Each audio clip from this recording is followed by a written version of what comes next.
Yodingizda bo'lsa, shaftoli barglari SPF, ya'ni quyoshdan saqlovchi xususiyatga ega ekanligi haqida aytib o'tgandik.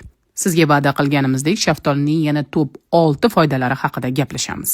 Shaftoli birinchi navbatda tinchlantiruvchi ta'sirga ega.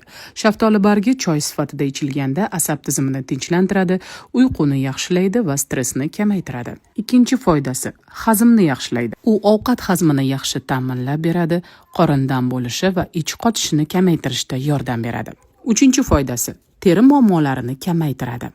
Shaftoli bargidan tayyorlangan damlamalar yoki sovutilgan qaynatmalar toshma va ekzemaga qarshi ham ichki, ham tashqi vosita sifatida ishlatiladi.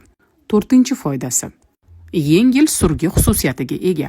Shaftoli bargi ichak faoliyatini rag'batlantiradi, yengil surgi sifatida foyda beradi. Beshinchi foydasi detoksikatsiya, ya'ni tozalash xususiyati. Organizmdagi toksinlarni chiqarishga yordam beradi, buyrak va jigar faoliyatini qo'llab-quvvatlaydi. Va nihoyat 6-foydasi yengil isitmani tushiradi. Xalq tabobatida shaftoli bargi qadimdan isitma tushiruvchi vosita sifatida qo'llab kelingan. Aytgancha, shaftolining gijja tushiruvchi xususiyati ham bor. Bu haqda albatta eshitganingiz aniq. Ammo unda qanday qo'llanilishi haqida bilishni istasangiz, izohlarda kerak so'zni yozib qoldiring. Bu haqda albatta alohida kontent tayyorlaymiz. Hozircha yuqorida aytilgan xususiyatlar uchun qo'llash tartiblarini bilib oling.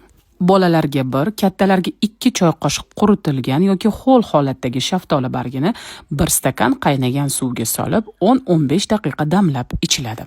Ushbu damlama kuniga 2 mahal ertalab va kunduzi kuni, ya'ni tushlik payti och qoringa yarim stakandan ichib boriladi. Davolash muddati 21 kunni tashkil etadi. Ushbu damlamalar tashqi tomondan ishlatilganda qaynatmasi bilan yuviniladi yoki kompress ham qilib boriladi. Shu o'rinda eslatma: homilador ayollar, emizikli onalar va surunkali kasalligi borlar bunday vositalarni shifokor bilan maslahatlashib iste'mol qilishlari kerak bo'ladi. Sizga ilingan maslahatlarimiz tanangizga shifo bo'lib, bizni sababchi qilsin. Qo'llab-quvvatlash uchun kontentga like bosib, yaqinlarga ulashib qo'yishni aslo unutmang.